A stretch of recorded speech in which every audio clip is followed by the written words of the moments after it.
Beliau nama lengkapnya Muhammad bin Nawawi bin Umar bin Arabi bin Ali bin Jamad bin Masbukil Al-Jawi Al-Bantani.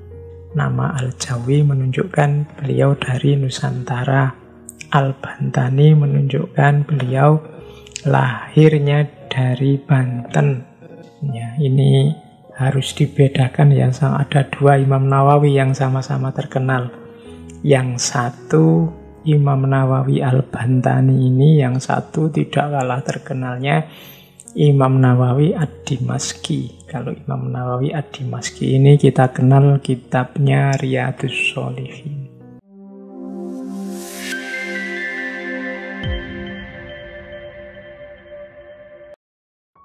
Bismillah. Assalamualaikum warahmatullahi wabarakatuh. Bismillahirrahmanirrahim. Alhamdulillahi rabbil alamin. Wa bihi nasta'inu ala umuri dunya waddin. Allahumma sholli wa sallim wa barik ala habibina wa syafi'ina Sayyidina wa maulana Muhammadin wa ala alihi wa ashabihi wa man tabi'ahum bi ihsanin ila yaumiddin. Bismillah. Mari kita lanjutkan ngaji kita. Semoga tidak bosan, semoga kita bisa tetap istiqomah di jalan ilmu. Karena biasanya penyakit yang paling mudah muncul dalam kajian-kajian yang rutin seperti ngaji yang kita lakukan ini ya penyakit bosan. Mungkin bosan sama temanya, mungkin bosan sama yang bicara sama saya, mungkin juga bosan karena sudah jadi rutin, sudah jadi biasa. Makanya Allah lebih suka amal itu yang sifatnya istiqomah. Itu sebenarnya dorongan bagi kita untuk tidak bosan-bosan, untuk selalu menetapi kebaikan yang sebelumnya memang sudah kita jalankan. Baik teman-teman, malam hari ini kita masih ada di sesi para sufi Nusantara. Malam hari ini kita angkat tokoh yang luar biasa. Insya Allah teman-teman yang mengikuti ngaji malam hari ini paling tidak pernah mendengar nama beliau. Apalagi teman-teman yang dari pesantren. Para santri pasti sudah pernah mendengar nama beliau, bahkan saya hampir pasti sudah pernah mengkaji entah satu entah dua kitab karya-karya beliau. Beliau ini bahkan ada yang menyebut merupakan bapak kitab kuningnya Indonesia karena saking banyaknya karya-karya beliau yang dikaji di pesantren-pesantren. Beliau ini termasuk kebanggaan kita, kebanggaan nasional. Karena beliau ulama besar, diakui oleh dunia yang berasal dari Nusantara. Mumpung ini dekat-dekat dengan 17 Agustus, hari kemerdekaan. Belajar tokoh-tokoh seperti beliau ini menurut saya bisa menumbuhkan lagi kebanggaan kita sebagai bangsa Indonesia. Karena sejauh yang saya tahu belakangan ini kan banyak wacana-wacana, banyak diskusi-diskusi, banyak paparan-paparan yang membuat kita lemes, membuat kita galau, membuat kita sedih rasanya jadi orang Indonesia ini kok banyak sekali masalahnya, banyak sekali problemnya. Banyak yang menyebut zaman ini zaman yang sudah hampir kiamat, zaman ini buruk sekali macam-macam. Saya jadi teringat salah satu syairnya Imam Syafi'i yang juga terkenal. Ini menyindir orang-orang yang selalu mengeluh tentang buruknya zaman. Syair ini ringkas yang saya ingat, yaitu nu'ibu zamanana wal aibu fina wa ma li zamanina aibun siwana. Katanya Imam Syafi'i, kita selalu menyalahkan buruknya zaman. Padahal keburukan itu ada dalam diri kita sendiri. Wa ma li zamanina aibun siwana. Dan tidaklah zaman kita itu buruk, tapi kitalah yang buruk. Jadi kalau banyak orang mengeluh, wah sekarang zaman sudah rusak, ya berarti kitalah sebenarnya yang sedang rusak. Kalau ada yang galau karena ini sudah kacau semua, ya berarti kita sendirilah yang sebenarnya kacau. Wong dunia ini, zaman ini isinya kan kita yang aktif, yang manusia.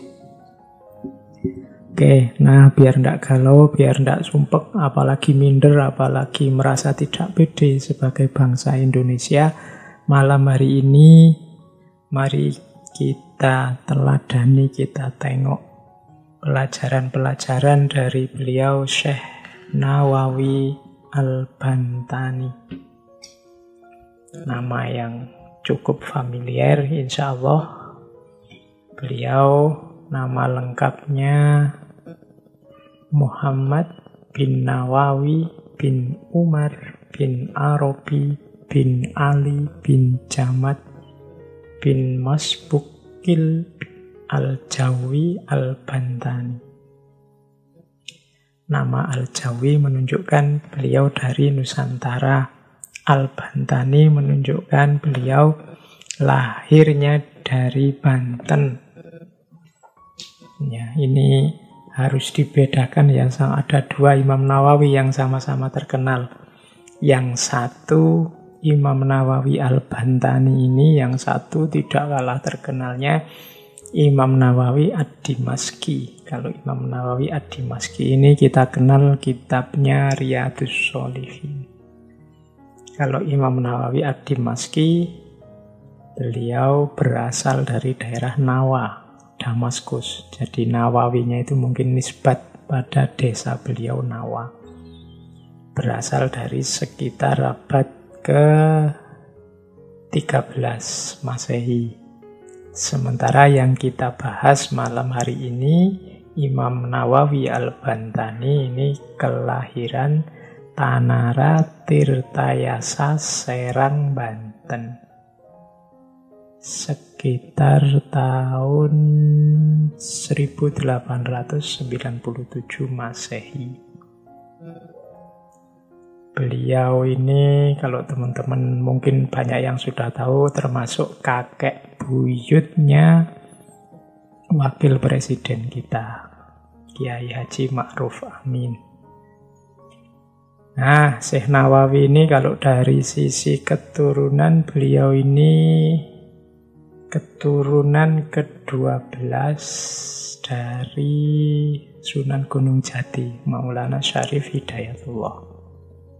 Dan nanti dari jalur ayah kalau ditarik-tarik ke atas lewat jalur Sultan Hasanuddin nanti sampai ke Kanjeng Nabi. Ya hari ini mungkin kita menyebutnya Syekh Mambu Habib mungkin ya, tapi ya memang beliau keturunan Kanjeng Nabi Muhammad melalui jalur Sultan Hasanuddin bin Sunan Gunung Jati. Nah, Syekh Nawawi ini mulai belajar ilmu agama sejak usia 5 tahun dari ayahnya sendiri. Nanti juga belajar ke ulama-ulama yang ada di sana, di sekitar sana, di Purwakarta, di Banten sendiri. Sampai usia 15 tahun. Nah, nanti pada usia 15 tahun, beliau ini berangkat ke Mekah. ke Arab Saudi untuk belajar selain haji. Jadi banyak memang ulama-ulama dulu itu ya haji sekaligus berguru ke sana. Kalau dulu masih naik kapal, belum ada pesawat. Nah, Imam Nawawi ini setelah 3 tahun di Mekah, sempat pulang ke Banten sekitar 1828. Pas Indonesia sedang mengenaskan nasibnya, kita sedang dijajah oleh Belanda. Banyak praktek-praktek kezaliman, kesewenang-wenangan yang dilakukan oleh para penjajah terhadap rakyat. Nah, ini situasi rakyat saat itu membangkitkan semangat jihadnya Imam Nawawi. Beliau merasa terpanggil untuk menghapuskan ketidakadilan, kesewenang-wenangan yang dilakukan Hindia Belanda dengan cara beliau sendiri, yaitu lewat jalur dakwah. Tapi lama-lama dicurigai sama Belanda. Akhirnya dicekal oleh Belanda. Bahkan nanti beliau ini sempat dituduh termasuk pendukung Pangeran Diponegoro. Sehingga beliau diawasi terus, jadi tidak bebas. Sampai akhirnya beliau memilih balik lagi ke Mekah, memperdalam ilmu di sana, sekaligus nanti banyak berdatangan orang-orang dari Indonesia, dari Jawa ke sana untuk belajar juga pada beliau. Setelah beliau belajar dari banyak ulama, guru-guru beliau di Mekah banyak dari berbagai bidang ilmu-ilmu keislaman. Mungkin yang tercatat, misalnya teman-teman pernah dengar Syekh Muhammad Khotib Samba, Syekh Abdul Ghani Bima, Syekh Yusuf Samulaweni. Ini yang dari Indonesia, dari Nusantara. Kemudian juga ada Syekh Ahmad Zaini Dahlan, Syekh Muhammad Khotib Al-Hambali, Syekh Abdul Hamid Dagestani, dan lain-lain. Ini guru-guru beliau. Nah, beliau nanti di Mekah, sebelum mengajar di Masjidil Haram, beliau menerima murid juga di rumah beliau. Dan nanti banyak tokoh-tokoh, banyak figur-figur dari Nusantara yang belajar di rumah beliau sebelum nanti juga belajar juga di Mekah, di Masjidil Haram. Nah, spesifikasi beliau ini banyak, karya-karyanya juga banyak, luar biasa. Beliau ini digelari Sayyidu Ulama Il-Hijaz. Jadi sayyidnya, pionirnya para ulama Hijaz. Beliau juga dapat gelar Imam Ulama Al-Haramain. Imamnya para ulama dari 2 kota haram, 2 kota suci, Makkah dan Madinah. Ada juga yang menggelari beliau A'yanul Ulama Il-Qornil Robi Asyar Lil Hijrah. Jadi ulama tokoh utama abad 14 Hijriah. Dan banyak sebutan-sebutan beliau yang luar biasa karena beliau juga tokoh luar biasa. Murid-murid beliau hampir semua menjadi tokoh besar yang menentukan situasi Indonesia saat itu. Khususnya para tokoh-tokoh muslim, misalnya Mbah Kiai Haji Hasyim Asy'ari, Mbah Kiai Haji Ahmad Dahlan, kemudian Syekhona Khalil Bangkalan, Kiai Haji Asy'ari Bawean, Kiai Asnawi dari Banten, termasuk yang kita bahas minggu depan, Kiai Soleh Darat. Jadi beliau ada gurunya para ulama Nusantara. Dan keahlian beliau ada di banyak bidang kalau dilihat dari karya-karyanya. Mulai tafsir, kemudian akidah atau kalam, hadis, fikih, tasawuf. Kalau tafsir, mungkin teman-teman pernah dengar tafsir Al-Munir atau biasa disebut tafsir Maroh Labid. Maroh Labid itu artinya kandang macan. Ini kitab tafsir yang luar biasa, 2 jilid tebal-tebal, 30 juz. Kalau bidang akidah, teman-teman mungkin pernah membaca kitab seperti Fathul Majid, Nurul Zolam, Tijanud Darori, dan lain-lain. Kalau hadis ada Tangkihul Qaul. Kalau fikih ada Kasyifatus Saja. Ini sarahnya Safinatun Najah. Ada Sulamul Munajah, ada Nihayatus Sen. Atau tentang hubungan suami istri yang populer sekali, Uqudul Jen fi bayani huquqiz zaujain. Nah, malam hari ini karena kita ada di tema Sufi Nusantara, saya hanya sedikit nanti mengangkat tema-tema yang berhubungan dengan tasawuf. Kalau tasawuf, beliau punya beberapa karya. Malam hari ini saya bawa sedikit-sedikit. Tidak mungkin saya kaji semua, waktu kita terbatas. Jadi anggap saja malam hari ini kayak film itu hanya trailernya saja dari beberapa kitab tasawuf. Paling tidak, kalau teman-teman sudah tahu kira-kira isinya mirip-mirip seperti itu, silahkan nanti diperdalam sendiri. Jadi malam hari ini saya lihat-lihatkan sebentar dari 3 kitab tasawuf. Yang pertama, Qomi'ut Tughyan. Qomi'ut Tughyan itu istilahnya komik ya, tapi artinya bukan komik-komik yang dibaca teman-teman itu. Komik itu artinya pembasmi. Kalau Tughyan dari akar kata toho, artinya kezoliman. Jadi Qomi'ut Tughyan itu pembasmi kezoliman. Ini kitab syarah terhadap kitab Syu'abul Iman yang sifatnya nazom-nazom tentang cabang iman yang jumlahnya 77. Kemudian juga saya bawa malam ini sedikit dari, mungkin teman-teman pernah dengar pasti, Nasoihul Ibad. Lengkapnya judulnya Nasoihul Ibad fi bayani alfat al-munabbihat ala istidad li yaumil ma'ad. Panjang sekali ya.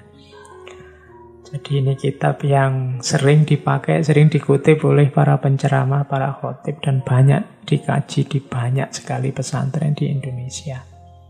Ini isinya hadis-hadis yang secara umum punya bilangan. Jadi hadis-hadis yang isinya keutamaan-keutamaan tapi mengandung bilangan. Nanti dikelompok-kelompokkan dari 2 perkara sampai 10 perkara. Sunai 2 perkara, 2 perkara, sulasi 3 perkara, 3 perkara, rubai sampai nanti puncaknya usyairi. Jadi usyairi 10-an. Nah, yang membaca Nasoihul Ibad pasti sudah akrab dengan pola itu. Dan yang ketiga, sedikit nanti malam hari ini kita tengok Salalimul Fudhola. Salalimul Fudhola ini syarahnya kitab Hidayatul Azkiya, karangan Syekh Zainuddin Al-Malibari. Salalimul Fudhola ini kalau diartikan, salalim itu tangga, Fudhola itu orang-orang yang utama. Jadi Salalimul Fudhola, tangga orang-orang yang utama. Oke, Baik, teman-teman, itu sedikit pengenalan terhadap beliau, Syekh Nawawi Al-Bantani. Semoga serba sedikit sekarang teman-teman ngertilah kenal beliau, karena mungkin selama ini hanya mendengar namanya. Meskipun sebenarnya kalau teman-teman mau referensi-referensi sekarang sudah banyak tentang beliau. Tadi saya bilang beliau ini multidisiplin ilmunya. Ilmunya sangat dalam. Malam hari ini kita hanya sedikit membahas aspek tasawufnya, karena bagi saya beliau juga seorang sufi besar. Banyak cerita-cerita karomah tentang beliau. Misalnya ada cerita beliau satu ketika waktu menulis kitab yang nanti dikenal dengan judul Maraqil Ubudiyah. Maraqil Ubudiyah ini syarahnya kitab Bidayatul Hidayahnya Imam Ghazali. Jadi beliau ini menulisnya di atas unta. Pas malam hari gelap.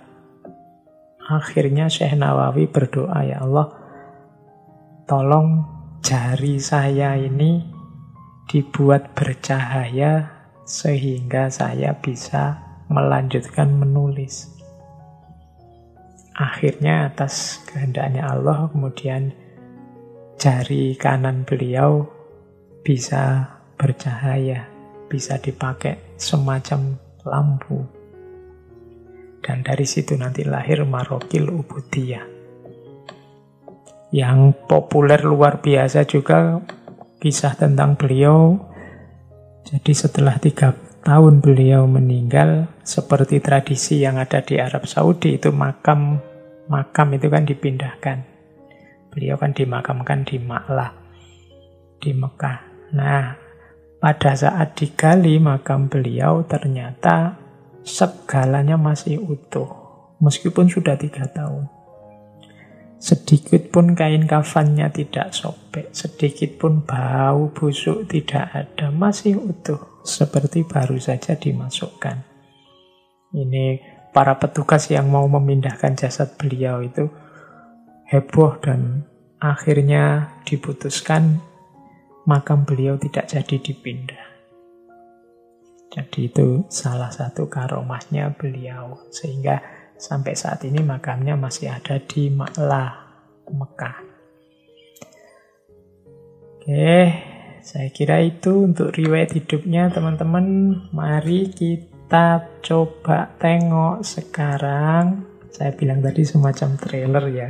Kita susun sendiri gagasan-gagasan beliau yang berhubungan dengan tasawuf. Nanti yang tertarik silahkan dikaji, silahkan diperdalam kitab-kitab itu. Bismillah ya, saya tadi bilang kita paling tidak malam ini menengok sedikit-sedikit Qomi Utuyan, menengok sedikit-sedikit Salalimul Fudola, dan menengok sedikit-sedikit Nasoihul Ibad. Oke, bismillah. Saya awali dari kita para pembelajar. Nih, yang sedang belajar, perhatikan yang pertama, yuk ditata niatnya. Saya bolak-balik menyampaikan ini. Teman-teman mungkin juga bosan saya bolak-balik pesan niat, tapi memang intinya orang belajar diawali dari niat. Nah, kalau niat sudah benar kan nanti hasilnya juga akan benar, akan baik. Kalau menurut Syekh Nawawi, tujuannya orang belajar atau tujuannya pendidikan itu paling tidak ada 4. Jadi ayo kita niati kalau kita belajar punya 4 komponen ini. Yang pertama apa? Memperoleh ridho dari Allah. Jadi nawaitu, kita cari ilmu semoga mendapatkan ridho dari Allah. Kalau sudah dapat ridhonya Allah, insya Allah kita akan bertemu kebahagiaan-kebahagiaan, khususnya kebahagiaan akhirat. Jadi niat vertikalnya ini. Kemudian yang kedua, niatlah untuk mencerdaskan diri sendiri dan orang lain. Jadi pendidikan itu kita ingin cerdas, bareng-bareng orang lain juga biar cerdas. Belajar dan mengajar.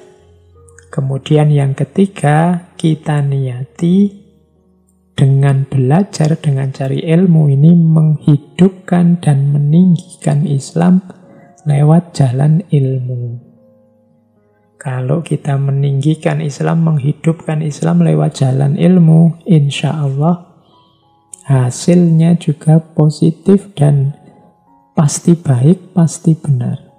Kan ada orang-orang, mungkin 1-2 teman saudara kita yang ingin menghidupkan Islam, meninggikan Islam di jalan yang lain.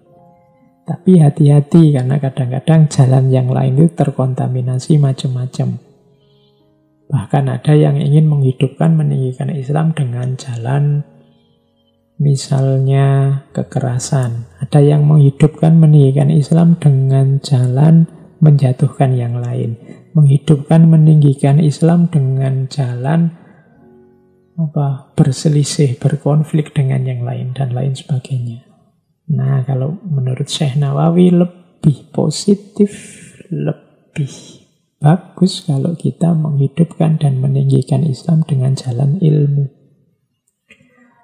Di beberapa kesempatan saya sampaikan peradaban-peradaban besar dunia itu dia dominan menguasai dunia pada zamannya, kuncinya ada pada penguasaan ilmu pengetahuan. Termasuk ketika dulu Islam jaya. Islam jaya dulu juga jalurnya jalur ilmu pengetahuan. Sehingga orang-orang dari seluruh penjuru dunia ingin belajar ke kita. Maka cara ini bisa kita ikuti sekarang. Ayo kita hidupkan, kita tinggikan Islam lewat jalur ilmu. Jadi jadikan ini salah satu niat kita saat belajar. Yang keempat, bersyukur atas nikmat akal dan nikmat kesehatan. Kita sempat belajar malam hari ini, termasuk kita mau belajar, itu adalah nikmat yang luar biasa dari Allah. Allah memberi kita kesehatan lahir, kesehatan batin, dan memberi kita hidayah sehingga kita mau belajar. Dan malam ini merasakan nikmatnya akal dan nikmatnya sehat. Berarti harus kita syukuri. Nawa itu kita belajar mencari ridho Allah, biar kita pinter, biar kita cerdas, bisa menghidupkan dan meninggikan Islam lewat jalur ilmu, sekaligus menunjukkan rasa syukur kita atas nikmat akal dan nikmat kesehatan. Baik, teman-teman, kita awali kajian kita tentang Syekh Nawawi ini, khususnya dalam tema-tema tasawuf, dalam hal yang berhubungan dengan tasawuf. Seperti saya bilang tadi, kita milih beberapa yang mungkin relevan untuk yang minat dengan kajian tasawuf. Dan kemudian kalau teman-teman memang berminat, ya silahkan diperdalam sendiri. Tadi sudah saya sebut kitab-kitab tasawuf yang ditulis oleh Syekh Nawawi, antara lain Salalim Al-Fudola, kemudian Qomi Utuyan, dan juga Nasoihul Ibad. Kita awali pertama dari Salalim Al-Fudola. Saya ambil isu dasarnya dulu dari Salalim, yaitu keterkaitan antara syariat, thariqat, dan hakikat. Ini 3 istilah yang dibahas oleh banyak sufi, karena rupanya banyak orang yang salah paham terhadap tasawuf. Dianggapnya tasawuf itu sudah anti syariat, tidak menjalankan syariat lagi. Dianggapnya orang-orang sufi itu sudah merasa makomnya tinggi sehingga sudah tidak mau syariat lagi. Padahal kalau teman-teman jeli menjelajah banyak gagasan-gagasan tasawuf, selalu saja disebut ada keterkaitan antara syariat, thariqat, dan hakikat. Syariat itu berarti ketetapan-ketetapan Allah untuk kita jalankan, termasuk larangan-larangannya untuk kita tinggalkan, yang itu disebut dalam Al-Quran dan Sunnah. Wilayahnya adalah wilayah fikih. Sholat, zakat, puasa, sedekah, wudhu, dan lain sebagainya. Ini namanya syariat. Ada dasarnya Al-Quran, ada dasarnya Sunnah.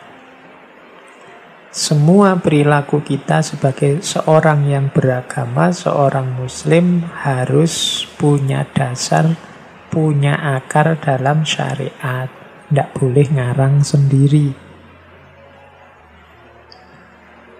Cuma syariat ini akan hanya jadi formalitas, tidak punya nilai, tidak ada rasanya, bahkan mungkin dangkal kalau tidak diperdalam lewat jalur thariqat. Thariqat ini semacam dimensi batinnya syariat. Makanya Syekh Nawawi mendefinisikannya pendalaman pelaksanaan syariat. Jadi ketika orang menjalankan syariat, dia akan sempurna, dia akan mendalam kalau dilanjutkan ke jalur thariqat. Apa sih kalau tadi syariat itu fikih? Apa sih lahannya thariqat? Lahannya thariqat itu riyadhah, katanya Syekh Nawawi. Latihan spiritual, latihan batin. Menguatkan batinnya. Misalnya, kalau di situ contohnya memperbanyak ibadah sunnah, memperbanyak zikir, mengurangi makan, mengurangi tidur demi lebih dekat pada Allah. Ini namanya riyadhah, melatih batin kita biar dekat dengan Allah. Jadi itu jalur selanjutnya dari thariqat yang sifatnya pendalaman pelaksanaan syariat. Jadi ibadah yang kita lakukan kepada Allah itu harus lahir dan batin. Yang lahir namanya syariat, yang batin namanya thariqat. Thariqat di sini definisinya agak berbeda dengan thariqat yang sudah jadi lembaga. Itu nanti kita jelaskan tersendiri. Tapi yang dimaksud thariqat di sini itu pendalaman terhadap pelaksanaan syariat dalam aspek batinnya. Nah, ibadah kita pada Allah kalau utuh syariat dan thariqatnya, kita akan mendapatkan anugerah dari Allah namanya hakikat. Jadi hakikat ini kalau Imam Ghazali menyebutnya ma'rifat. Terbukalah segala rahasia, terbukalah hakikat dari kehidupan ini, terbukalah hal-hal yang tersembunyi yang selama ini tidak tampak. Dan itu semua dianugerahkan oleh Allah pada kita. Jadi melahirkan kesadaran hakikat. Ini buahnya syariat dan thariqat. Kalau syariat dan thariqatnya beres, Allah menganugerahkan hakikat. Syekh Nawawi menggunakan pralambang, menggunakan isyarat. Syariat itu seperti perahunya, thariqat itu adalah lautnya, dan hakikat itu seperti mutiara yang tersembunyi. Tadi disebut syariat harus ada. Iya, kalau syariat itu ibaratnya perahu. Kalau tidak ada perahunya, ya kita tidak bisa mengarungi lautan. Kalau kita tidak bisa mengarungi lautan, tidak bisa kita mengambil mutiara. Maka syariat harus ada, perahu harus ada. Cuma kalau perahu ini tidak dinaiki, tidak dipakai untuk menyeberangi lautan, mengarungi lautan juga tidak ada gunanya. Nah, lautan inilah torekot. Ibadah yang lahir dan batin, perahu dan lautan. Kalau sudah naik perahu mengarungi lautan, maka ada kemungkinan kita menemukan mutiara. Tidak bisa dijujuk tiba-tiba hakikat, tiba-tiba ngambil mutiara saja. Tidak pakai perahu, tidak pakai lautan. Jadi kita ikuti alur berpikirnya Syekh Nawawi bahwa menjalankan laku batin itu harus ada dasarnya syariat dan nanti ada buahnya hakikat setelah menyempurnakan amal lewat thariqat. Ini bisa dilihat di Salalim Al-Fudola. Terus kalau sudah ngerti petanya syariat, thariqat, hakikat, sekarang saatnya melakukan perjalanan di dunia sufi, menempuh jalan sufi. Ini nanti Syekh Nawawi dalam Salalim Al-Fudola memberi 9 wasiat yang harus diperhatikan oleh mereka yang berminat untuk menempuh jalan batin. Mari kita lihat satu-satu yang 9 ini. Siapa tahu bermanfaat untuk kita. Karena kalau mau diteliti, banyak problem-problem hidup kita itu bukan karena dimensi lahiriahnya yang kacau, tapi semuanya berawal dari batin kita yang tidak tergarap serius. Maka tema-tema sufi seperti yang kita bahas malam hari ini menurut saya penting untuk membawa harmoni dan kestabilan dari banyak kekacauan-kekacauan yang terjadi di sekeliling kita hari ini. Nah, yang pertama harus ditempuh oleh siapapun yang berminat menggarap batinnya adalah taubat. Taubat ini tema yang dibahas oleh hampir semua sufi dan merupakan gerbang pertama yang harus dilalui oleh para salikin yang berjalan di jalan sufi. Taubat itu berarti sadar bahwa dirinya punya banyak salah, banyak dosa. Setelah sadar, memohon ampun kepada Allah. Setelah mohon ampun, niat secara sungguh-sungguh untuk tidak mengulangi lagi kesalahan yang sudah dilakukan. Kemudian yang keempat, kalau itu menyangkut haknya orang lain yang kita langgar atau kita ambil, maka dalam ranah taubat harus kita kembalikan hak orang lain itu. Jadi taubat itu variabelnya 4. Ada penyesalan, ada mohon ampun, ada niat yang sungguh-sungguh untuk tidak mengulang, dan ada mengembalikan hak orang lain kalau ada yang terambil atau terikut. Kalau menyesal mungkin agak mudah, karena kita juga sering menyesal kalau melakukan dosa. Mohon ampun ya dengan mengucapkan istighfar pada Allah di banyak kesempatan. Nah, yang ketiga ini yang agak berat. Niat dan berusaha sungguh-sungguh untuk tidak mengulangi. Kadang-kadang niat untuk tidak mengulangi saja kita ini ragu-ragu. Apa bisa ya Pak, saya tidak ngulang lagi. Ngelihat watak saya kok ya susah. Kalau niat saja tidak berani, ya tobatnya jadinya tidak utuh. Tidak taubatan nasuha. Harus berani niat. Saya niat Pak, untuk mati-matian biar dosa ini tidak terulang lagi.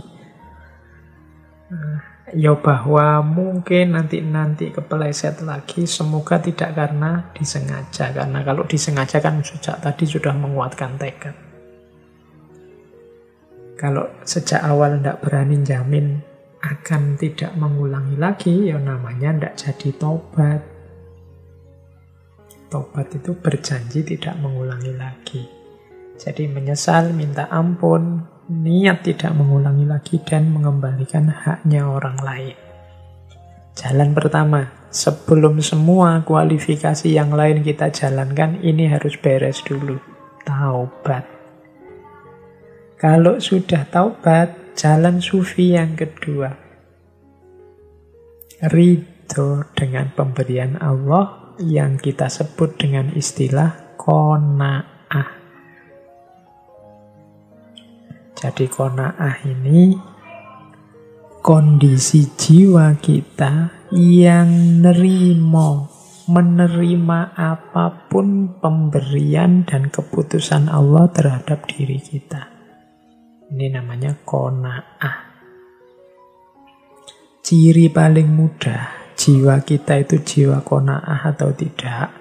Orang qanaah itu biasanya tidak banyak mengeluh, tidak banyak komplain, tidak banyak protes tentang situasi dan kondisi yang dia dapatkan, yang dia hadapi. Apapun yang menimpa dianggap sebagai anugerah ketetapan dari Allah. Nah, itu kalau kita nyampe punya jiwa semacam ini, berarti kita sudah punya jiwa qanaah.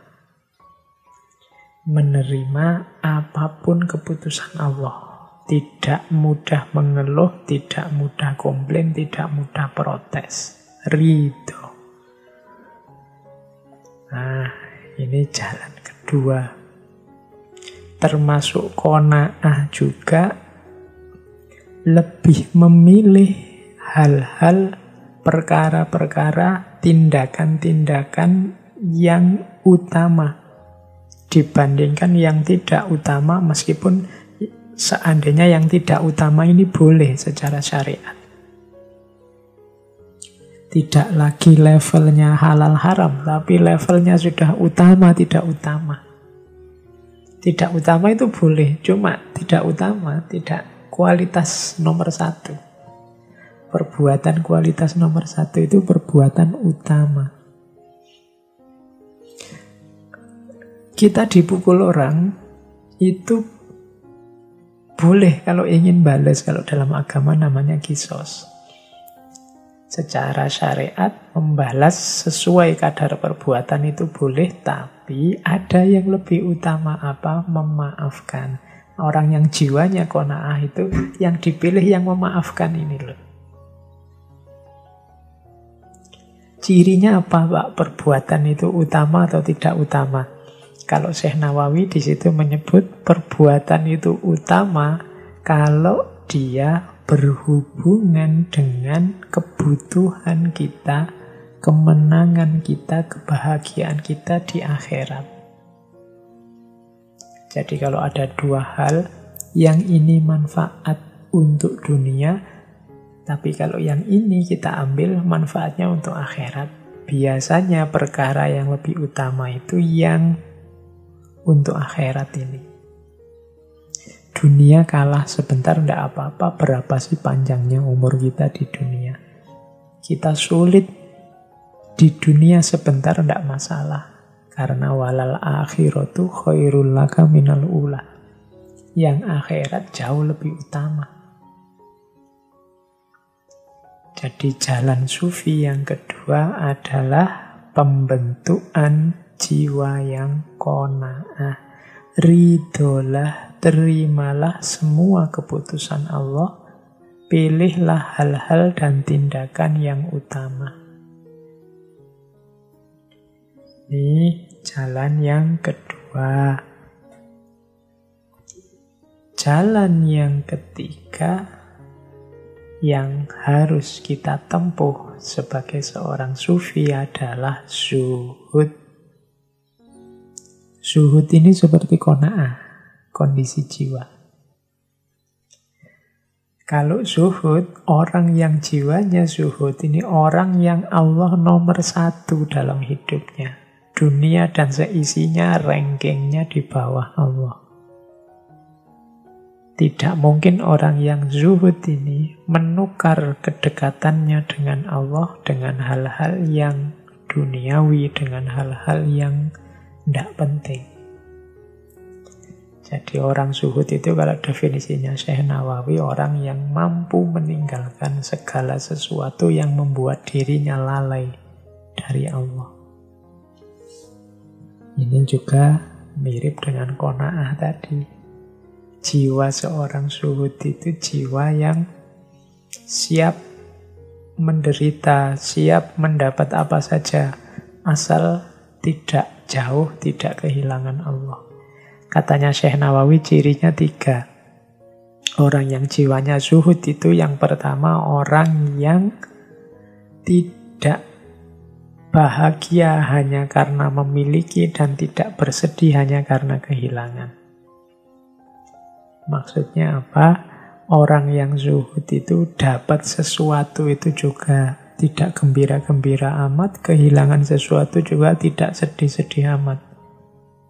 Tidak merasa sangat kehilangan sehingga depresi, stres, dan juga tidak merasa sangat senang mendapatkan sesuatu sehingga terlena, euforia, malah jauh dari Allah. Ciri pertama ini. Kita kan kadang-kadang masih labil, masih naik turun. Kedekatan kita dengan Allah antara lain cirinya yaitu tadi. Kita sering bahagia yang over ketika mendapatkan sesuatu atau bersedih yang over ketika kehilangan sesuatu. Kalau kita semacam ini berarti jiwa kita belum jiwa yang zuhud. Ciri kedua, seorang yang zuhud itu tidak terpengaruh oleh pujian dan cacian. Ada orang muji, dia tidak wow, hebatnya aku, atau wah, luar biasanya aku. Dan ada orang mencaci, ada orang mengkritik, dia tidak drop, dia tidak marah, dia tidak kemerungsung, biasa saja. Kadang-kadang kalau kita yang masih muda ini, kalau dipuji sering terlena, kalau dicaci, dikritik, marahnya luar biasa. Kalau postingan kita apa, terus ada yang komentari jelek, atau ada yang ngasih jempol bawah, oh itu kan kita sudah panas. Kalau ketemu orangnya, pingin saya jelaskan Pak detailnya, pingin saya jawab Pak, itu berarti kita masih terpengaruh oleh pujian dan cacian. Orang yang masih mudah terpengaruh ini biasanya sebenarnya dia belum menemukan kemantapan dalam hatinya tentang kebenaran atau kebaikan yang dia miliki. Kalau kita yakin benar, itu dipuji atau dicaci, tidak akan goyah. Kalau kita yakin baik, dipuji atau dicaci, tidak akan goyah. Biasanya yang membuat goyah itu karena kita sendiri tidak terlalu yakin dengan kebenaran dan kebaikan yang kita miliki. Kalau sudah yakin, ya tidak kaget. Ada orang muji, alhamdulillah semua bukan jasaku, tapi semua adalah anugerahnya Allah. Ada orang mencaci, ada orang mengkritik, alhamdulillah aku dapat kesempatan untuk evaluasi. Jangan-jangan memang ada yang keliru. Sehingga setelah ini aku bisa memperbaiki diri. Tidak terpengaruh lagi. Ini berarti jiwa yang zuhud. Yang ketiga, cirinya orang zuhud itu karena sudah punya ciri 1 dan ciri 2, orang zuhud ini biasanya hidupnya gembira. Kenapa gembira? Ya karena sudah stabil.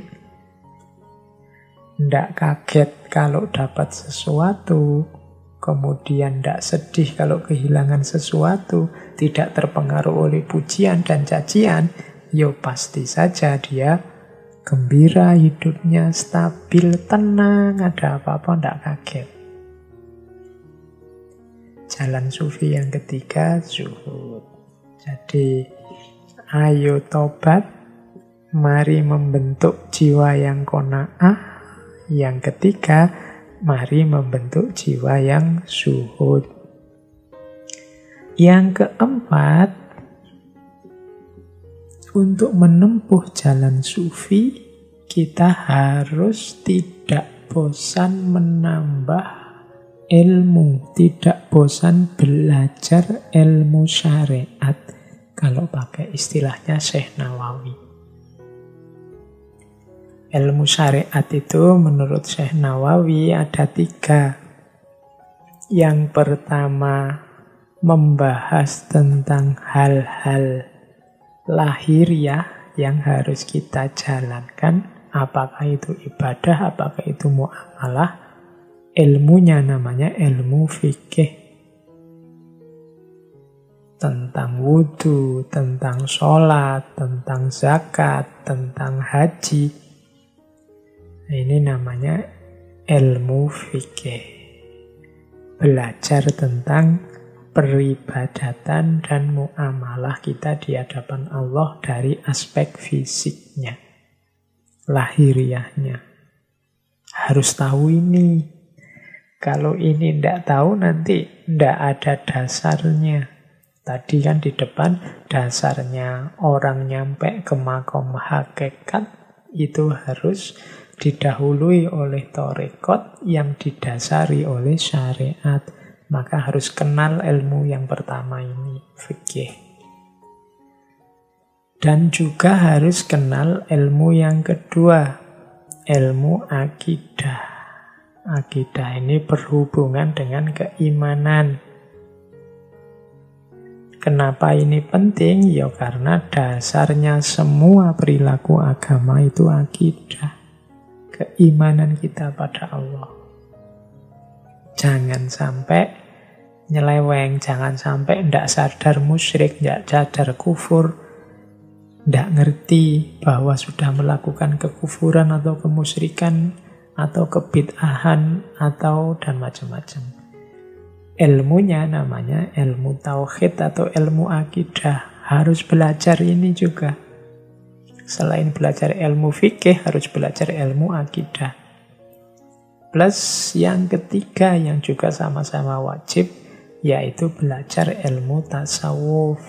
Dalam rangka apa? Kalau tadi fikih ini lahiriahnya, tauhid ini membahas dasar keimanannya, kalau tasawuf urusan hati dan batinnya. Tasawuf ini penting biar fikihnya tidak formalitas dan lahiriah saja. Tanpa tasawuf bisa-bisa lahirnya bagus, dalamnya rusak. Dan itu merusak amaliyah lahir. Sholatnya bagus, tapi kok ya terus riak. Hanya untuk pamer saja. Hancurlah nilai dan pahalanya sholat.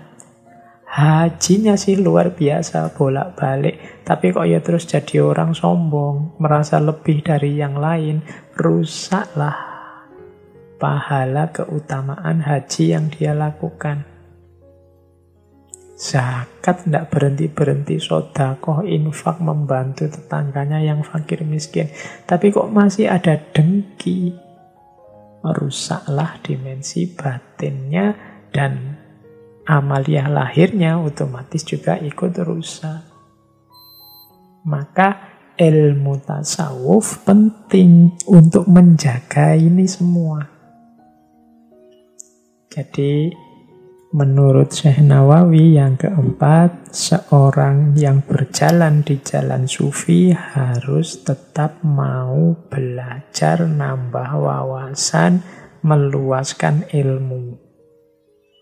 Jangan merasa, wah saya sudah makrifat ini Pak, tidak perlu belajar lagi. Saya sudah kasyaf ini Pak, ilmunya laduni kabeh, tidak butuh belajar lagi. Tidak. Coba teman-teman perhatikan para sufi, para ulama sampai tua, bahkan sampai meninggal, masih aktif berkarya, masih aktif ngaji, masih aktif belajar. Karena manusia tidak ada yang sempurna, tidak ada yang final 100% mutlak, tidak ada. Selalu ada kurangnya, selalu ada keplesetnya, selalu ada lemahnya. Maka harus mau terus belajar nambah ilmu. Kalau tidak mau nambah ilmu, ya nanti macet dengan segala kelemahan dan kekurangannya, tidak naik-naik kelas. Ini jalan yang keempat. Jalan sufi yang kelima adalah gemar, hobi dengan menjalankan yang sunnah-sunnah.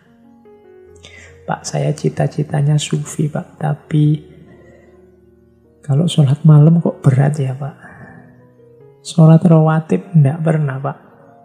Puasa juga ya kalau Ramadan aja Pak. Nah, yang semacam ini berarti tidak gemar dengan yang sunnah-sunnah. Seorang sufi itu biasanya cinta, gemar, hobi dengan yang sunnah-sunnah. Kalau teman-teman membaca riwayat hidup, biografi para aulia, para ulama itu coba diperhatikan. Ada yang kalau malam sholat sekian ratus rakaat, ada yang zikir tidak berhenti-berhenti, ada yang menghatamkan Quran sekian hari sekali, dan seterusnya, semacam-macam. Menunjukkan bahwa mereka sangat gemar dengan hal-hal yang sunnah. Jadi hidupkan ini kalau kita memang ingin menempuh jalan sufi. Sufi kok tidak suka yang sunnah-sunnah, pokoknya yang wajib-wajib tok wis cukup, berarti belum mantap niatnya untuk menempuh jalan sufi. Karena seorang sufi itu seorang yang sangat cinta dengan Allah, ingin selalu bersama Allah, ingin selalu dekat, ingin selalu bersama, sehingga apapun media, apapun momen yang memungkinkan untuk dekat dengan Allah dimanfaatkan sebaik-baiknya. Termasuk yang sunnah-sunnah ini. Di antara kegemaran pada yang sunnah adalah memperhatikan adab serta akhlak. Menurut Syekh Nawawi, adab ini ada 4. Yang pertama, adab syar'i. Yang kedua, adab tabi'i. Yang ketiga, adab kasbi. Yang keempat, adab sufi. Ini berarti apa? Ayo memperhatikan 4 hal ini. Biar kita masuk dalam kategori orang yang akhlak dan adabnya baik. Yang pertama apa? Adab syar'i. Adab syar'i itu berarti ayo memperhatikan teknis, syarat, rukun, aturan main yang benar saat kita menjalankan perintah Allah dan menjauhi larangannya. Ini namanya adab syar'i. Cara wudhu yang benar, cara sholat yang benar, cara haji yang benar. Nah, ini namanya adab syar'i.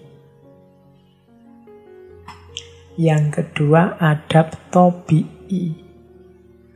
Adab tabi'i ini maksudnya apa? Membentuk karakter. Ayo jadi orang yang jujur. Ayo jadi orang yang penyayang. Ayo jadi orang yang pemaaf. Ini namanya adab tabi'i. Ini juga harus diperhatikan untuk membuat kita jadi orang yang beradab serta berakhlak. Yang ketiga, adab kasbi. Adab kasbi ini cara kita, upaya kita untuk memperoleh sesuatu dalam hidup. Cara kita cari uang, cara kita cari ilmu, cara kita dan lain sebagainya. Kasab itu kan artinya memperoleh. Kita punya target, punya cita-cita, punya keinginan duniawi, maka harus kita perhatikan cara memperolehnya. Itu namanya adab kasbi. Yang keempat, adab sufi. Kalau adab sufi ini hubungannya dengan akhlak yang diajarkan dalam tasawuf. Misalnya adab sufi itu mata dipakai untuk melihat apa, jangan melihat apa. Tangan dipakai untuk apa, jangan dipakai untuk apa. Di banyak tema sufi sering kita bahas. Atau silahkan dicek misalnya di Bidayatul Hidayah. Itu seperti kemarin. Hidung, apa yang harus dilakukan dan jangan dilakukan. Telinga, apa yang harus dilakukan dan jangan dilakukan. Nah, ini namanya adab sufi. Jadi di antara hobi kegemaran seorang sufi pada yang sunnah adalah perhatian terhadap akhlak serta adab. Yang itu isinya adab syar'i.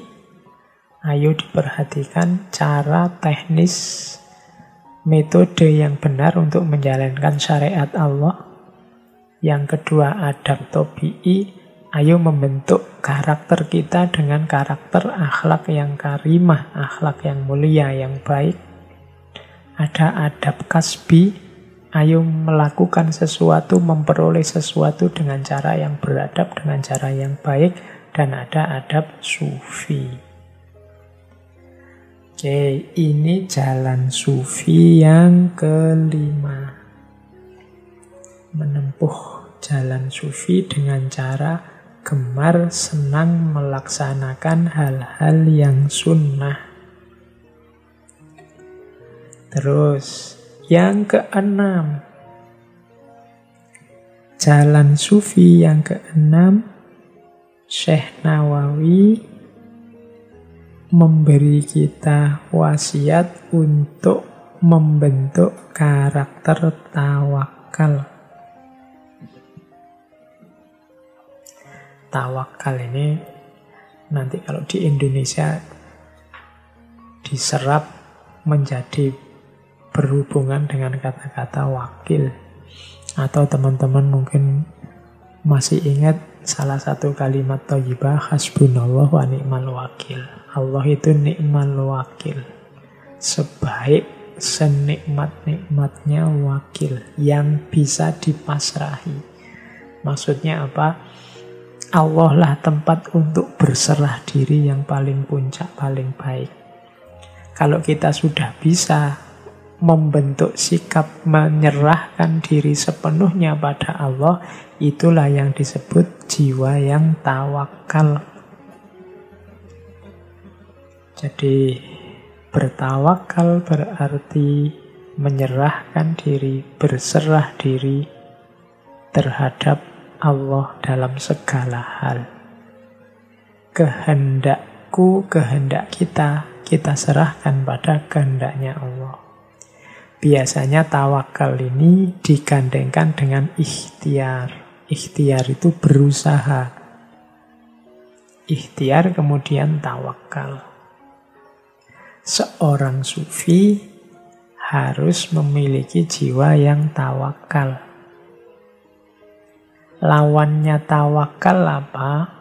Orang yang merasa mampu, merasa bisa, orang yang merasa kuasa, ini orang yang susah untuk bertawakal. Makanya menurut Syekh Nawawi dalam Salalimul Fudola itu tawakal itu di antara karakternya adalah fakir. Fakir itu orang yang merasa fakir, merasa lemah, merasa kurang, merasa tidak mampu. Kalau teman-teman membaca banyak kitab-kitab para ulama besar, itu mereka sering di depan namanya sendiri yang resmi ditambahi gelar sendiri Al-Fakir. Orang yang fakir, orang yang lemah, orang yang miskin, orang yang tidak punya daya, tidak punya kuasa. Nah, orang yang merasa diri fakir ini mudah untuk tawakal, berserah diri pada Allah. Tapi orang yang merasa dirinya kaya, merasa dirinya pinter, merasa dirinya mampu, merasa dirinya kuasa, susah untuk tawakal. Tidak mungkin dia memasrahkan kepada Allah karena jiwanya sendiri sudah jiwa merasa bisa, merasa penting, merasa besar. Untuk bisa tawakal dibutuhkan kesadaran akan fakir. Diri kita sendiri yang lemah, yang kurang. Nah, sufi harus punya jiwa tawakal karena tidak mungkin seorang sufi itu tinggi hati, sombong, dan lain sebagainya. Terus, itu yang keenam. Jadi apa saja tadi? Taubat, kemudian qanaah, kemudian zuhud, kemudian mau belajar terus, kemudian senang melakukan hal-hal yang sunnah. Yang keenam, tawakal. Yang ketujuh, ikhlas. Ikhlas ini sudah banyak dijelaskan dalam ngaji filsafat juga beberapa kali di beberapa tema. Kita jelaskan tentang ikhlas. Yang jelas, ikhlas berarti apapun yang kita lakukan, kita persembahkan sepenuhnya kepada Allah tanpa pamrih apapun dan tanpa merasa diri kita mampu, diri kita besar, karena kita merasa semua daya, semua kekuatan yang kita miliki sumbernya dari Allah saja. Kalau menurut Syekh Nawawi, ikhlas itu berarti membersihkan diri dari ujub dan senantiasa istiqomah beribadah hanya untuk Allah saja. Ujub itu merasa diri mampu, merasa diri besar, merasa diri penting. Nah, ini mempengaruhi orang untuk tidak ikhlas, membuat orang tidak ikhlas. Lawannya ikhlas adalah riya. Riya itu pamer. Ingin dipuji, ingin disanjung, ingin dilihat orang sebagai penting, ingin dilihat orang sebagai bisa. Itu riya. Riya ini termasuk amal yang merusak kebaikan. Menurut Syekh Nawawi, riya itu ada dua kategori. Yang pertama, riya yang dalam kategori pamer. Kalau pamer itu berarti live di waktu yang sama. Saya pamer sholat itu kan berarti pas waktu sholat. Kalau ini tidak terbantahkan, itu memang riya. Ingin pamer zakat, misalnya pas waktu zakat difoto, mengundang wartawan, kemudian diposting, dan seterusnya. Ingin kelihatan, ini namanya riya. Kalau kelihatan dengan sendirinya nggak masalah. Tapi kan ada yang memang ingin dilihat, ingin diliput, ingin difoto, atau diposting sendiri. Nah, itu namanya riya. Atau yang nomor dua, kalau ini namanya riya khofi. Riya khofi itu tidak live, tidak pada saat itu, tapi cerita-cerita. Wah, tadi malam itu, waktu sholat, saya merasa mendapatkan. Ini cerita-cerita. Kan tidak ada orang tahu dia tadi malam sholat apa enggak. Jadi pada saat dia beramal tidak ada orang lihat. Biar orang lain tahu, besok pagi cerita. Ini namanya riya khafi. Menurut Syekh Nawawi ini menggugurkan amal. Jadi jalan sufi yang ketujuh, ayo ikhlas, jangan ujub, jangan riya. Ada quotes yang dikutip oleh Syekh Nawawi dalam Salaimul Fudola itu, yaitu dari seorang sufi besar namanya Fudail bin Iyad, tentang riya ini, yang mungkin dulu pernah saya sampaikan. Disebutkan begini kalimatnya, waqolal Fudail bin Iyad, tarkul amali li ajlin nasi riyaun wal amalu li ajlihim syirkun. Katanya Fudail bin Iyad, meninggalkan amal karena manusia itu riya. Wal amalu li ajlihim, dan beramal karena manusia itu syirik. Nah, ini kalau kita kan biasanya ya dua-duanya syirik. Beramal karena manusia itu, dua-duanya riya. Beramal karena manusia kita sebut riya karena ingin pamer. Tapi katanya Fudail bin Iyad yang disetujui oleh Syekh Nawawi, beramal karena manusia itu syirik. Meninggalkan amal karena manusia, ini baru yang disebut riya. Kenapa beramal karena manusia itu syirik? Ya berarti karena ketika dia melakukan sesuatu, dia menduakan Allah. Harusnya amal ini kan untuk Allah saja, tapi sekarang Allahnya diganti manusia. Sehingga oleh Syekh Fudail disebut itu namanya syirik. Lah kalau yang riya gimana? Yang riya itu meninggalkan amal karena manusia. Meninggalkan amal karena manusia itu contohnya begini. Misalnya kita di satu momen kita yang biasanya sholat duha misalnya. Kok yo pagi ini pas bareng teman-teman ini.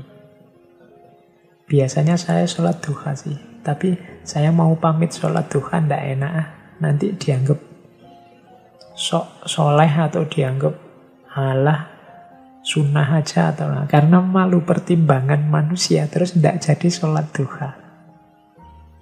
Nah, ini namanya riya. Jadi berarti apa? Kita meninggalkan duha karena pertimbangan manusia. Bukan karena Allah. Sebenarnya sih sunnah, tapi karena pertimbangannya pertimbangan manusia, biar orang melihatku, oh ndak sih dia bukan orang soleh, oh ndak sih dia orangnya biasa saja. Oh, ini pertimbangan manusia. Maka itu namanya riya. Ada yang ingin dia pamerkan. Oh anak ini loh ndak suka pamer. Anak ini sebenarnya rajin Senin Kemis tapi dia ndak diperlihatkan dan seterusnya. Kita ingin dianggap seperti itu. Sebenarnya itulah riya. Anak ini sebenarnya baik luar biasa loh. Nggak pernah posting aja dia. Sebenarnya dia ini amalnya banyak. Dia ndak pernah pamer aja. Padahal itu kita sengaja ndak posting, sengaja ndak pamer. Biar dipuji seperti itu. Nah itu namanya riya. Tapi kebalikannya, kalau kita beramal karena manusia itu tidak cuma riya, tapi syirik. Berarti Allah kita padankan dengan manusia yang lain. Itu namanya syirik. Jadi ini pandangan dari Syekh Fudail bin Iyad tentang riya yang merupakan lawannya ikhlas. Berarti harusnya bagaimana Pak? Ya sudah, pertimbangan manusia itu jangan jadi ukuran. Jangan jadi parameter untuk kita melakukan sesuatu atau tidak melakukan sesuatu. Pertimbangannya harus pertimbangan Allah saja. Jangan pamer gelar haji, tapi juga jangan mati-matian menolak disebut orang haji. Kenapa mati-matian menolak juga jangan? Jatuhnya seperti itu tadi.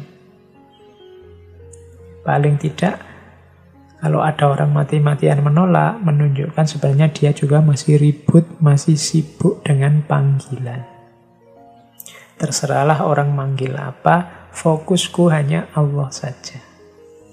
Nah, itulah nanti yang jadi jalan untuk ikhlas. Terus jalan sufi yang ke-8 adalah uzlah.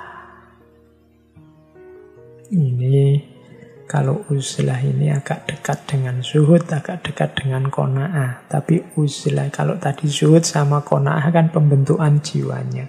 Kalau uzlah ini ada aktivitasnya, yaitu aktivitas menjauh dari keramaian.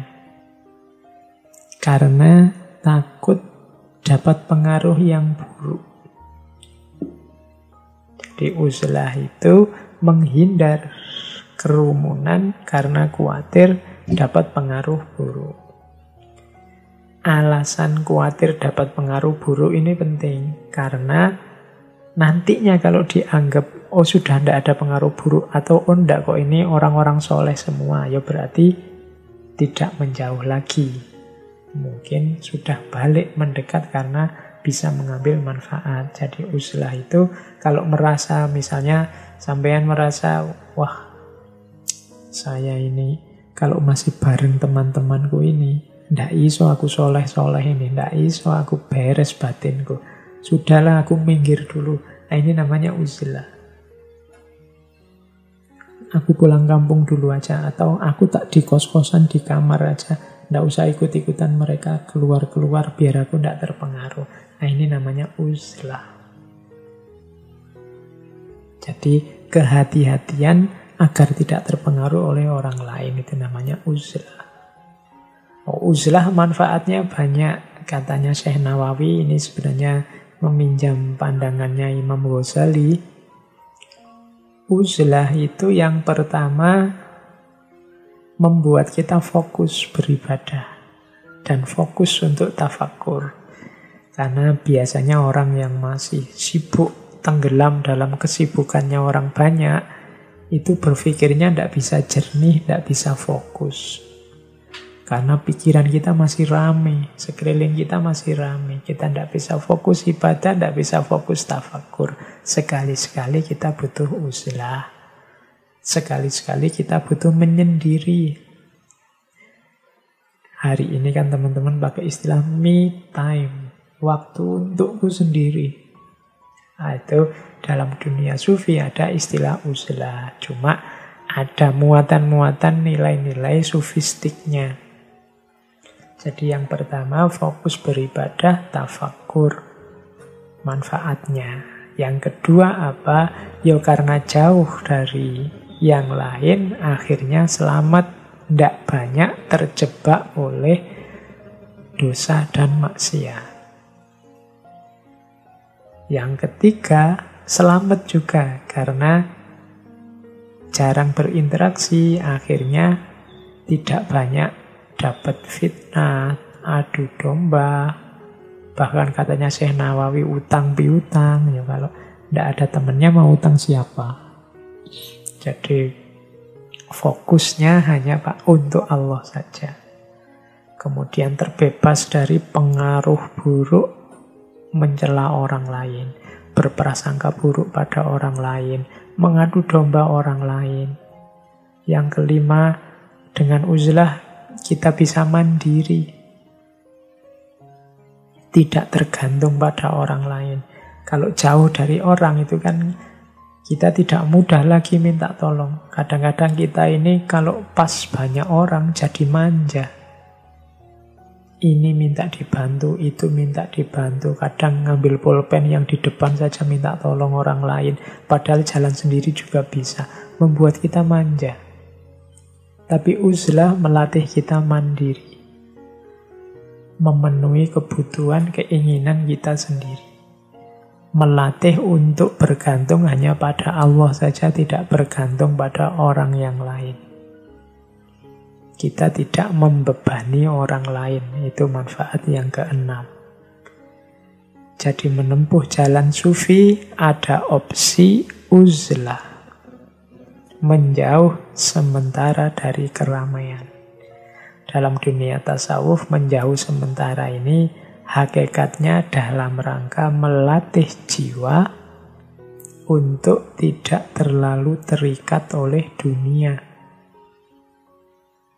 Karena kalau terlalu terikat oleh dunia, kita susah untuk dekat dengan Allah. Tapi latihan ini kalau masih kita terganggu oleh banyak orang yang lain, susah. Maka perlu menarik diri sebentar. Jadi yang pertama itu sebenarnya yang dituju, latihan diri. Kalau tadi susah untuk berjiwa qanaah, susah untuk berjiwa yang di atas tadi semuanya siap belajar, susah untuk tawakal, susah untuk zuhud, susah untuk ikhlas, dan macam-macam, boleh ambil opsi uzlah. Menjauh diri sebentar untuk mendidik diri uzlah, mendidik diri zuhud, mendidik diri qanaah, dan lain sebagainya. Dengan jalan uzlah. Ini opsi yang ke-8. Jalan sufi yang ke-9, tips dari Syekh Nawawi, perhatikan pemanfaatan waktu dengan baik. Alokasikan waktu untuk diri kita sendiri, untuk orang yang berada dalam tanggungan kita, anak, istri, teman, dan lain-lain. Dan jangan lupa waktu untuk Allah. Manfaatkan waktu dengan baik. Di Salalimul Fudola ada beberapa yang disarankan oleh Syekh Nawawi. Ayo diperhatikan dalam sehari-hari. Yang pertama, jangan lupa ibadah. Sisihkan waktu untuk Allah melalui ibadah, mahdoh maupun ghairu mahdoh. Sholat, itu kan ibadah yang mahdoh, zakat, sedekah, dan lain sebagainya. Alokasikan waktu untuk ini. Paling tidak, kalau kita kan ada sholat, itu kan yang 5 waktu. Yang nomor 2, sisihkan waktu untuk membaca Al-Quran, untuk melakukan zikir. Bikin jadwal sendiri. Kapan saya ngaji, kapan saya zikir di setiap harinya. Jangan sampai satu hari lewat, ndak ngaji beluas, ndak ada zikirnya sama sekali. Ndak ada zikirnya berarti ndak ingat Allah sama sekali hari itu. Kalau di kampus-kampus sering diprovokasi, pokoknya setiap hari harus membaca. Nah, sisipkan di antara yang dibaca setiap hari itu Al-Quran. Ini tips dari Syekh Nawawi. Sisihkan waktu sebentar untuk membaca, sisihkan waktu sebentar untuk berzikir. Yang ketiga, sisihkan waktu untuk mencari ilmu, menambah wawasan. Mungkin dengan membaca, mungkin dengan menghadiri majelis ilmu. Jangan sampai waktu kita habis sia-sia, ndak ada ibadahnya, ndak ada ngajinya, ndak ada zikirnya, ndak ada ilmunya. Nah, berarti kita tidak memanfaatkan waktu dengan baik. Jangan lupa bekerja juga, itu pasti untuk memenuhi kebutuhan-kebutuhan duniawi. Terus juga bersedekah. Jangan lupa, bersedekah itu berarti berbagi kenikmatan, berbagi kelebihan. Setiap orang bisa bersedekah. Pak, saya uangnya ndak banyak, Pak, cukup untuk saya sendiri. Tapi kan kamu punya ilmu, sedekahkan ilmumu. Saya ndak terlalu pinter, Pak, ndak punya ilmu. Ya, paling ndak kamu punya tenaga. Mungkin orang di sekitarmu butuh sedikit-sedikit tenagamu, sedekahkan itu. Wah, saya itu, Pak, kalau tenaga juga lemes, saya itu ndak punya kekuatan yang besar. Oke, Senyumlah, gembirakan tetanggamu, gembirakan orang-orang sekelilingmu dengan kehadiranmu, minimal dengan senyum. Itu juga termasuk sedekah. Paling tidak dengan senyum yang termasuk sedekah itu kan waktu kita terisi oleh hal yang manfaat. Seorang sufi harus sangat eman, sangat sayang dengan waktu. Kalau waktu lewat, ndak ada ibadah di situ, ndak ada ngaji Al-Quran di situ, ndak ada zikir di situ, ilmu ndak tambah, ndak ada pekerjaan yang manfaat untuk diri, keluarga, dan orang lain, ndak ada berbagi, ndak ada sharing, ndak ada sedekah, berarti waktu kita tidak terkelola dengan baik. Usahakan kita punya jadwal, punya prioritas sendiri dalam penggunaan waktu yang beberapa hal tadi masuk sebagai isinya. Nah, ini petunjuk melalui Salalim Al-Fudola, 9 wasiat dari Syekh Nawawi bagi teman-teman yang ingin mendalami tasawuf, menempuh jalan sufi. Jadi tips-tips yang pertama taubat, yang kedua qanaah, yang ketiga zuhud, yang keempat nambah ilmu, belajar ilmu syariat, yang kelima gemar melaksanakan perkara-perkara sunnah, yang keenam tawakal, yang ketujuh ikhlas, lawannya riya, yang kedelapan uzlah, dan yang kesembilan manfaatkan waktu dengan baik. Ini dari Salalim Al-Fudola. Oke, ya silahkan didalami, didetailkan sendiri isinya kitab Salalim Al-Fudola kalau teman-teman tertarik. Tadi kan saya bilang ini semacam trailer saja, promo saja. Silahkan yang tertarik dibaca, ngaji sendiri yang serius tentang kitab karya Syekh Nawawi Al-Bantani ini. Selanjutnya kita tengok juga sebentar Nasoihul Ibad. Ini yang di pesantren-pesantren, bahkan banyak guru yang sekarang mengkaji kitab ini. Bahkan online, teman-teman tinggal mencari. Banyak ustadz yang sekarang mengkaji kitab ini yang bisa diakses lewat YouTube atau lewat jalur-jalur medsos yang lain. Malam ini saya cuma nyinggung sedikit-sedikit saja biar teman-teman tertarik. Kalau memang sudah tertarik, ikuti kajian beliau-beliau. Ini saya nyuplik beberapa bagian. Yang pertama saya cuplik adalah tentang orang yang bertakwa. Saya melihat ada bagian yang menarik ketika Syekh Nawawi membahas ciri-ciri orang yang bertakwa. Ada 5. Ciri yang kelima, katanya Syekh Nawawi, orang yang bertakwa itu lebih memilih kematian dibandingkan kehidupan.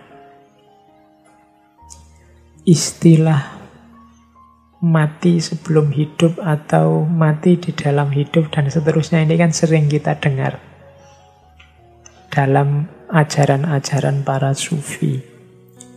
Kalau menurut Syekh Nawawi, orang yang bertakwa memilih kematian dibandingkan kehidupan, itu maksudnya ada 4. Kematian yang dimaksud itu bukan kok mati yang terus kita dikubur itu, yang umur kita, jatah umur kita habis. Tapi memilih kematian itu bukan berarti bunuh diri juga. Jangan-jangan teman-teman mengartikannya, wah milih kematian berarti tidak mau kerja, milih kematian berarti bunuh diri, Pak. Tidak. Kematian menurut Syekh Nawawi itu ada 4 kategori. Kematian dalam rangka sebagai cirinya seorang yang bertakwa. Yang ini pakai simbol-simbol warna. Ada mautun ahmar. Mautun ahmar itu kematian merah. Ada mautun abiyat. Mautun abiyat itu kematian yang putih. Ada mautun ahdor. Mautun ahdor itu kematian yang hijau. Ada mautun aswad. Mautun aswad itu kematian yang hitam. Mautun ahmar apa? Mautun ahmar itu pilihlah kematian dengan cara menentang nafsu. Kalau nafsu meminta ke atas, jalanlah ke bawah. Nah, mautun ahmar itu berarti mengalahkan nafsu. Itulah memilih kematian dalam kehidupan yang warnanya merah. Nafsu itu kan yang mendorong manusia ke arah kejelekan. Maka taklukkan nafsumu dengan mautun ahmar, menentangnya. Kalau nafsu minta A, jangan dituruti, beri saja kebalikannya. Nah, yang kedua mautun abiyat. Mautun abiyat artinya apa? Lapar. Orang biasanya milih makan dan kenyang, tapi mautun abiyat pilihlah lapar. Ini termasuk definisi milih kematian dibandingkan kehidupan tadi. Milih lapar itu berarti apa? Lapar itu membuat batin jernih. Kebalikannya kenyang. Kalau kenyang membuat orang terlena, kurang daya untuk melakukan kebaikan. Tapi orang yang lapar, batinnya dan hatinya jernih dan bercahaya. Maka seorang sufi lebih memilih lapar. Yang ketiga, mautun ahdor. Maut yang hijau. Kalau ini kesederhanaan. Simbolnya pakaian. Jadi tidak bermewahan dalam berpakaian. Itu mautun ahdor. Tadi yang mautun abiyat lapar, kalau mautun ahdor ini sederhana. Dan yang terakhir mautun aswad. Mautun aswad itu tidak merasakan penderitaan yang datangnya dari makhluk karena dia hanya ingat Allah saja. Mautun aswad ini berarti apa? Hidup yang diwarnai oleh Allah saja. Dunia sudah tidak penting lagi, segala penderitaan, segala kesulitan yang itu duniawi tidak membuatnya gentar. Orang semacam ini tergolong orang yang bertakwa karena memilih kematian dibandingkan kehidupan. Memilih Allah dibandingkan dunia. Yang dia ingat hanya Allah saja. Segala penderitaan dunia tidak penting lagi. Ini seperti munajatnya Kanjeng Nabi setelah dikejar-kejar, dilempari batu berdarah-darah di Taif, yang kemudian Nabi bersabda, in lam takun wadiban alayya ya Allah, fala ubali, asal engkau tidak marah padaku wahai Allah, aku tidak peduli. Jadi yang diingat hanya Allah saja. Nah ini, bagian ini bisa dilihat di Nasoihul Ibad. Di Nasoihul Ibad juga saya bawa ada tentang salah satu hadis Nabi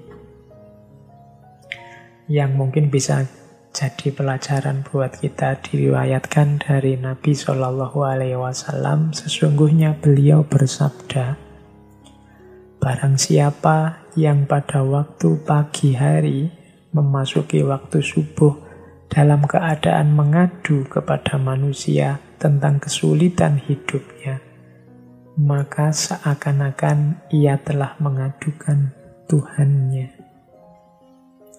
Sesungguhnya pengaduan selayaknya hanya kepada Allah, karena pengaduan kesulitan hidup kepada Allah termasuk doa.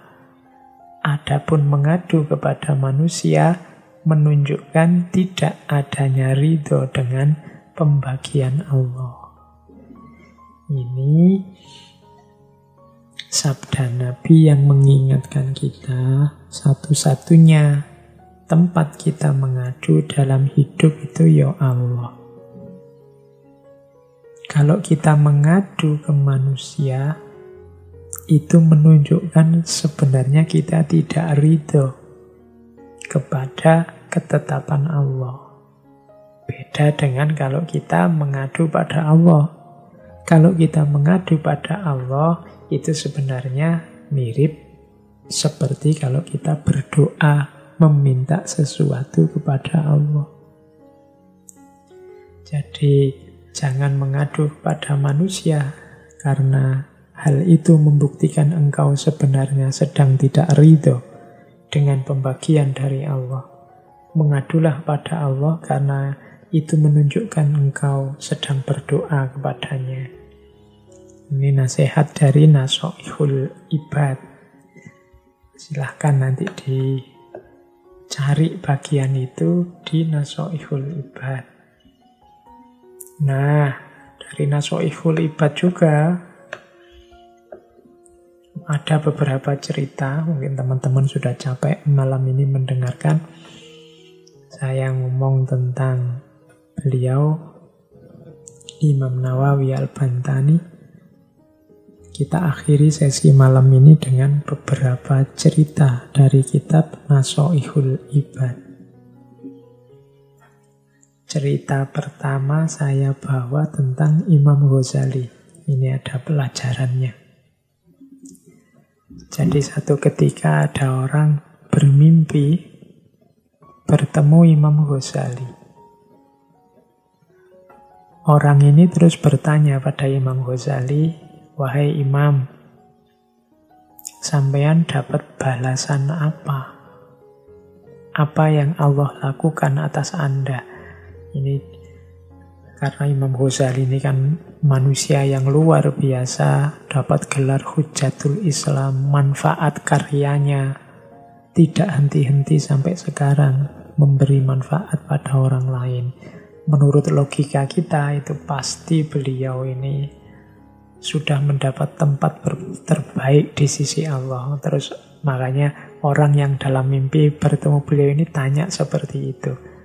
Tapi Imam Ghazali menjawab, Allah menghadapkan aku kepadanya, lalu menanyakan padaku, dengan pahala apa aku menghadapnya? Lalu aku sebutkan berbagai amal perbuatanku yang baik. Dia berfirman, aku tidak menerima semua itu. Aku hanya menerima satu amalmu pada suatu hari. Ketika itu ada seekor lalat yang hinggap di tinta kolammu untuk minum. Sedangkan saat itu engkau sedang menulis. Kemudian engkau berhenti menulis untuk memberi kesempatan lalat itu minum. Karena kasih sayangmu terhadapnya, aku mengasihimu.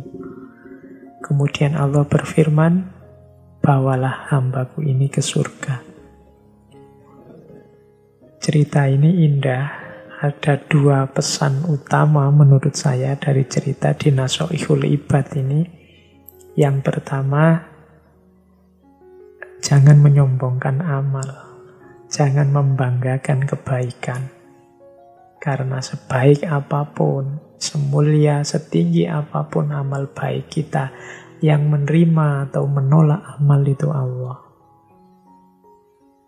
Allah yang lebih ngerti. Kadang-kadang kita menganggap satu amal ini sudah top, sudah baik, sudah luar biasa. Bisa saja Allah tidak menerima.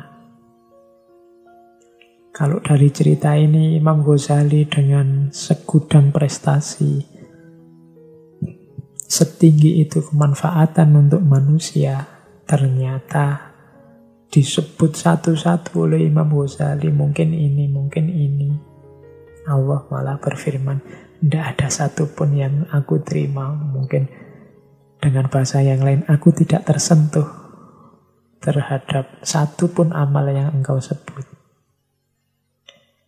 Tapi ketika ada seekor lalat hinggap di tinta, saat itu engkau sedang asik menulis, kemudian engkau hentikan aktivitasmu menunggu agar lalat ini sampai kenyang dan pergi, baru engkau melanjutkan nulis. Nah, ini Allah menganggap karena kasih sayangmu itu, aku pun mengasihimu. Jadi pelajaran pertama tadi, jangan menyombongkan amal, jangan membanggakan amal. Karena Allah yang tahu mana amal yang diterima, mana amal yang ditolak. Yang kedua, pelajaran kasih sayang. Ada banyak sekali cerita yang mengisyaratkan kasih sayang kita akan jadi kunci turunnya rahmat, turunnya kasih sayang Allah pada kita. Seperti ceritanya Imam Ghazali ini. Di Nasha'ihul Ibad juga ada kisah yang mirip seperti ini, yaitu kisahnya Imam Asyibli. Imam Asyibli ini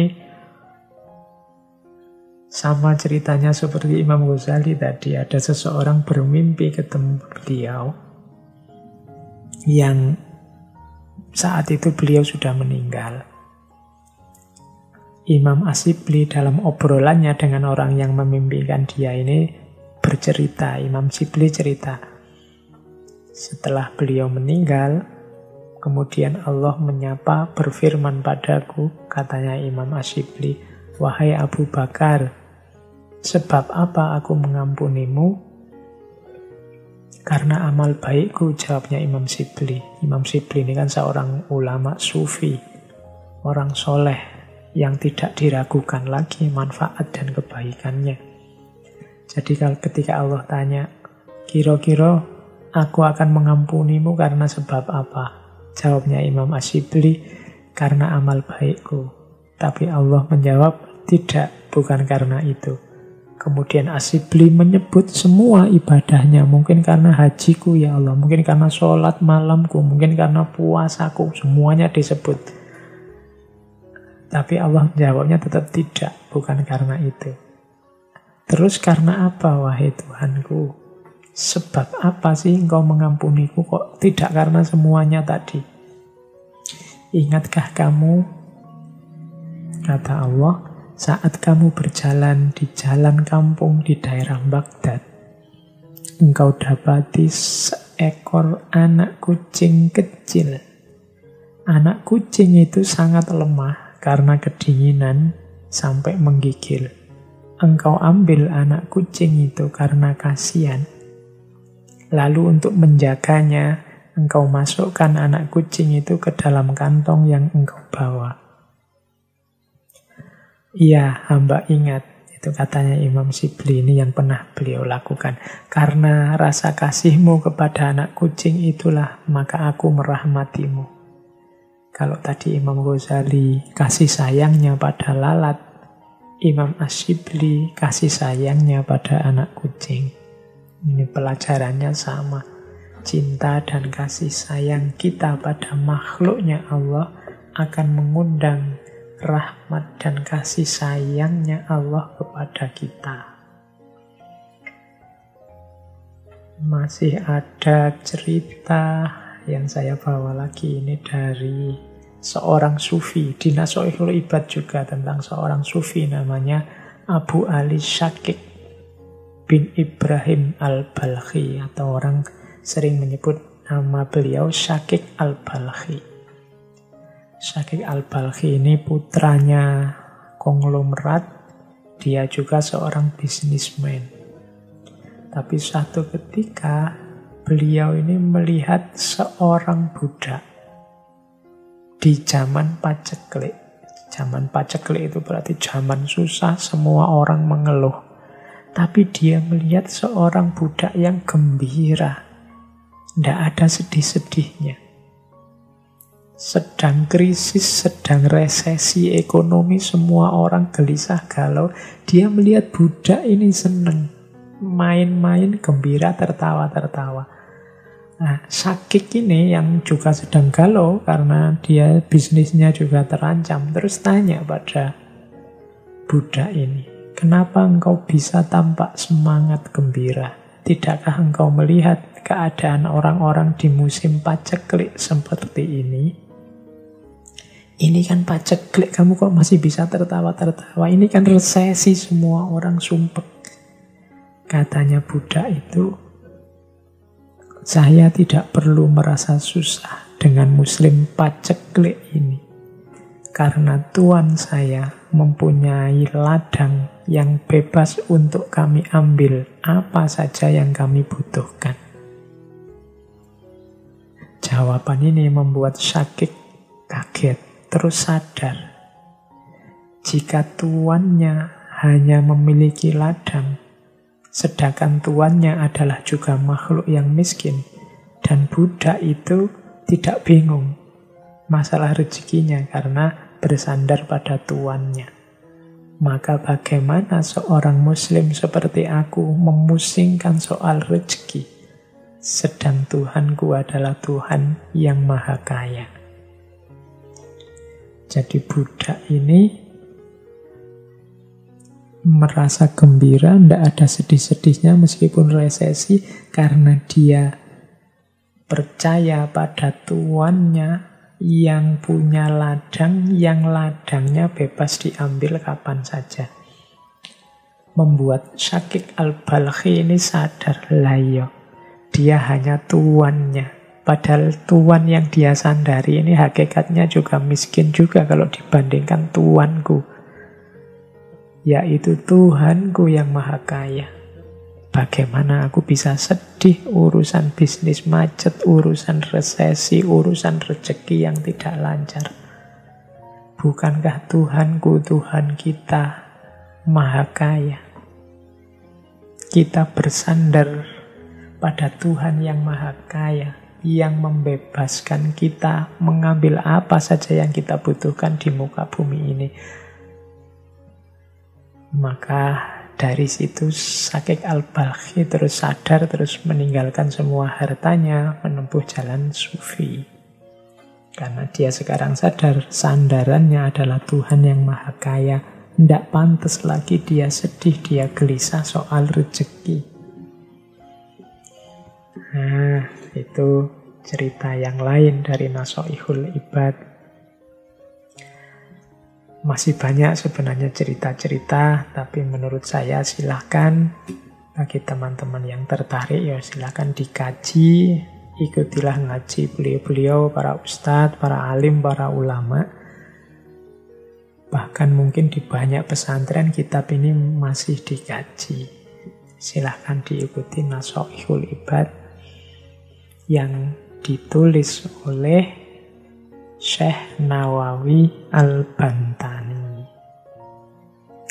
Baik teman-teman, saya kira itu dulu ya, sedikit pancingan-pancingan, sedikit kita tengok kitab-kitab karya-karya Syekh Nawawi Al-Bantani. Paling tidak malam hari ini kita tahu semacam itulah kira-kira beberapa gagasan tasawuf dari Syekh Nawawi Al-Bantani. Bagi yang tertarik dengan beliau ini, ya silahkan diperdalam. Beliau tidak cuma expert di bidang sufi, tasawuf, tapi juga punya banyak karya di bidang fikih, punya banyak karya di bidang hadis, di bidang akidah, dan lain sebagainya. Konon karya beliau jumlahnya bahkan sampai 115 judul kitab. Oh, itu lebih banyak jumlah kitab beliau, jumlah karya beliau kalau dibandingkan usia beliau sendiri. Jadi ini menunjukkan memang beliau orang yang dianugerahi oleh Allah kemampuan, dianugerahi oleh Allah dengan kepandaian, kecerdasan, sehingga mampu melahirkan banyak karya. Yang ini harusnya menginspirasi kita, membesarkan hati kita sebagai bangsa Indonesia, bahwa nenek moyang kita, kakek nenek kita dulu adalah orang-orang besar yang disegani, dihargai. Levelnya tidak cuma nasional, tidak cuma Nusantara, tapi juga internasional, diakui di mana-mana. Saya kira itu kajian kita malam hari ini. Kurang lebihnya mohon maaf. Insya Allah minggu depan kita lanjutkan dengan salah seorang muridnya Syekh Nawawi, yaitu Kiai Haji Soleh Darat As-Samarani dari Semarang. Kurang lebihnya mohon maaf. Wallahul muwaffiq, wallahu a'lam bissawab. Wassalamualaikum warahmatullahi wabarakatuh.